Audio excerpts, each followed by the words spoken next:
स्वागत है स्टूडेंट्स आप सभी का आप ही के अपने YouTube चैनल स्टडीफाई 2.0 में। तो स्टूडेंट्स कल के जैसे स्टूडेंट्स आज भी हम बात करेंगे मॉडर्न हिस्ट्री से रिलेटेड अर्थात आधुनिक भारत के बारे में। तो स्टूडेंट्स कल के वीडियो को आप सभी ने इतना प्यार दिया जिससे हम आज एक और वीडियो बना रहे हैं।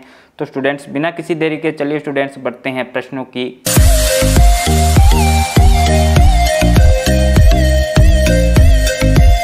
की ओर बढ़ने से पहले स्टूडेंट्स आप सभी को बोलना चाहेंगे कि अगर आपने कल वाली वीडियो को नहीं देखा है तो ऊपर आई बटन में या डिस्क्रिप्शन में दिए गए लिंक पे क्लिक करके आप कल वाली वीडियो को जरूर देखें।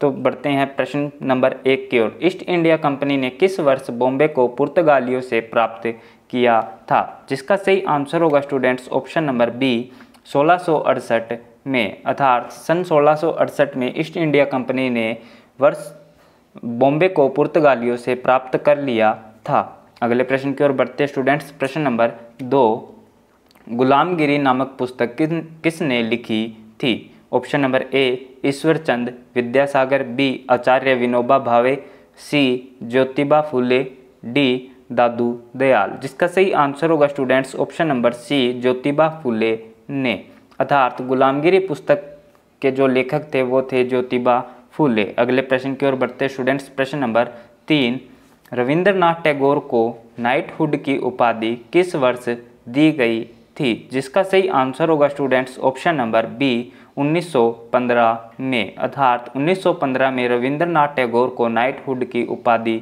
से नवाजा गया था। अगले प्रश्न की ओर बढ़ते स्टूडेंट्स। प्रश्न नंबर 4, स्वतंत्रता के समय भारतीय राष्ट्रीय कांग्रेस के अध्यक्ष कौन थे? जिसका सही आंसर होगा students option number B JB Kripalani. तो स्टूडेंट्स बढ़ते हैं अगले प्रश्न की ओर। प्रश्न नंबर 5, भारतीय पुरातत्व विभाग को स्थायी संस्था कब बनाया गया था? जिसका सही आंसर होगा स्टूडेंट्स ऑप्शन नंबर सी वर्ष 1906 में, अर्थात वर्ष 1906 में भारतीय पुरातत्व विभाग को स्थायी संस्था बना दिया गया था। तो अगले प्रश्न की ओर बढ़ने से पहले स्टूडेंट्स आप सभी को बोलना चाहेंगे कि अगर वीडियो अच्छी लगे तो वीडियो को लाइक जरूर से करें, क्योंकि स्टूडेंट्स आप सभी लाइक करना भूल जाते हैं। तो आपको बोलना चाहेंगे कि अगर वीडियो अच्छी लगे तो वीडियो को जरूर से लाइक करें, क्योंकि स्टूडेंट्स आपका एक लाइक हमें बहुत ज़्यादा मोटिवेट करता है। साथ ही स्टूडेंट्स अगर आप इस यूट्यूब चैनल पे नए हैं तो चैनल को जरूर से सब्सक्राइब करें और बेल नोटिफिकेशन को भी ऑन करें, क्योंकि स्टूडेंट्स हम इस यूट्यूब चैनल पर आपके लिए इसी प्रकार की वीडियोज़ डेली अपलोड करते हैं। तो उन सभी वीडियोज़ की नोटिफिकेशन पाने के लिए आप इस चैनल को सब्सक्राइब करें और बेल नोटिफिकेशन को ऑन रखें।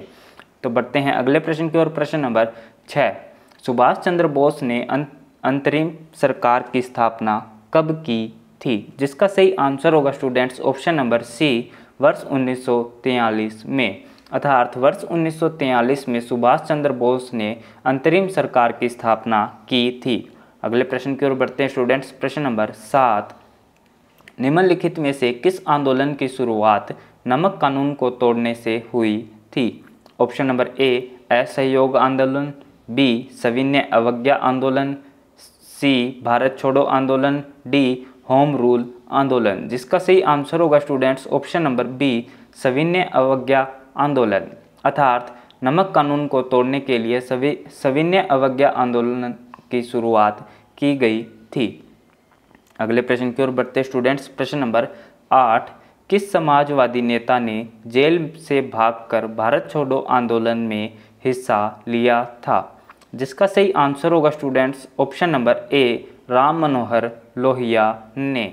अगले प्रश्न की ओर बढ़ते स्टूडेंट्स। प्रश्न नंबर 9, बक्सर की लड़ाई के बाद बंगाल के नवाब की गद्दी पर किसे बिठाया गया था? जिसका सही आंसर होगा students option number C Mir Jafar को, अर्थात बक्सर की लड़ाई के बाद बंगाल के नवाब की गद्दी पर मीर जाफ़र को बिठाया गया था। अगले प्रश्न की ओर बढ़ते स्टूडेंट्स। प्रश्न नंबर 10, स्वदेश बंधब की स्थापना किसने की थी? जिसका सही आंसर होगा students option number A Ashwini Kumar Datta ने, अर्थात अश्विनी कुमार दत्ता ने स्वदेश बंधब की स्थापना की थी। अगले प्रश्न की ओर बढ़ते स्टूडेंट्स। प्रश्न नंबर 11, 1857 की क्रांति के दौरान भारत का गवर्नर जनरल कौन था? जिसका सही आंसर होगा students option number A Lord Canning.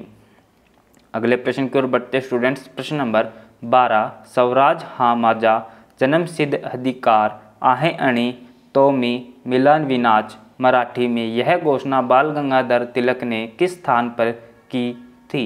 Option number A Pune jail, B Yerwada jail, C court में, डी मांडले जेल में। जिसका सही आंसर होगा students option number C court में। अगले प्रश्न की ओर बढ़ते स्टूडेंट्स। प्रश्न नंबर 13, भगत सिंह, राजगुरु, सुखदेव और जयगोपाल किस षड्यंत्र में शामिल थे? जिसका सही आंसर होगा students option number B Lahore षड्यंत्र में। अर्थात भगत सिंह, राजगुरु, सुखदेव और जयगोपाल लाहौर षड्यंत्र में शामिल थे। अगले प्रश्न की ओर बढ़ते स्टूडेंट्स। प्रश्न नंबर 14, आज़ाद हिंद फौज की स्थापना किस देश में की गई थी? Option number A Bharat, B Singapore, C Japan, D Germany. जिसका सही आंसर होगा students option number B Singapore. अर्थात आज़ाद हिंद फौज की स्थापना सिंगापुर देश में की गई थी। अगले प्रश्न की ओर बढ़ते स्टूडेंट्स। प्रश्न नंबर 15, गुरुमुखी लिपि किस सिख गुरु के द्वारा शुरू की गई थी? ऑप्शन नंबर ए गुरु अंगद, बी गुरु गोविंद सिंह, सी गुरु अर्जुन सिंह, डी गुरु हरि राय। जिसका सही आंसर होगा स्टूडेंट्स ऑप्शन नंबर ए गुरु अंगद सिंह के द्वारा। अर्थात गुरुमुखी लिपि गुरु अंगद सिख गुरु के द्वारा शुरू की गई थी। तो स्टूडेंट्स अगर आपने अभी तक इस वीडियो को लाइक नहीं किया तो जल्दी से लाइक करें, और साथ ही स्टूडेंट्स आपका अगर कोई भी डाउट है तो आप हमें कमेंट में पूछ सकते हैं। तो बढ़ते हैं अगले प्रश्न की ओर। प्रश्न नंबर 16, बारिंद्र घोष की किस समाचार पत्र से जुड़े हुए थे? अर्थात बारिंद्र घोष किस समाचार पत्र से जुड़े हुए थे? Option number A Indian opinion, B Jugantar, C Ghadar, D Mahratta. जिसका सही आंसर होगा students option number B Jugantar. अर्थात बारिंद्र घोष जुगांतर समाचार पत्र से जुड़े हुए थे। अगले प्रश्न की ओर बढ़ते स्टूडेंट्स। प्रश्न नंबर 17, 1946 के तेभेगा आंदोलन किस वर्तमान राज्य से संबंधित है? Option number A Andhra Pradesh, B Paschim Bangal, C Bihar, D Odisha. जिसका सही आंसर होगा students option number B Paschim Bangal. अगले प्रश्न की ओर बढ़ते स्टूडेंट्स। प्रश्न नंबर 18, इंडियन यूनियन मुस्लिम लीग का मुख्यालय भारत के किस राज्य में स्थित है? Option number A Tamil Nadu, B Kerala, C Uttar Pradesh, D Jammu Kashmir. जिसका सही आंसर होगा students option number A Tamil Nadu.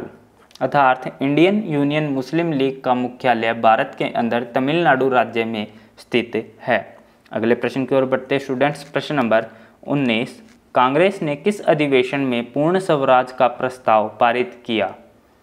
Option number A Calcutta, B Lahore, C Delhi, D Karachi. जिसका सही आंसर होगा students option number B Lahore. अर्थात कांग्रेस ने लाहौर अधिवेशन में पूर्ण स्वराज का प्रस्ताव पारित किया था। अगले प्रश्न की ओर बढ़ते स्टूडेंट्स। प्रश्न नंबर 20, ढाका में स्थित एहसान मंजिल पैलेस किस कारण प्रसिद्ध है? ऑप्शन नंबर ए मुस्लिम लीग की स्थापना के कारण, बी पाकिस्तान प्रस्ताव के कारण, सी जिन्नाह गांधी वार्ता के कारण, डी उपरोक्त में से कोई नहीं। जिसका सही आंसर होगा स्टूडेंट्स ऑप्शन नंबर ए मुस्लिम लीग की स्थापना के कारण। तो स्टूडेंट्स ढाका में स्थित एहसान मंजिल पैलेस मुस्लिम लीग की स्थापना के कारण प्रसिद्ध है।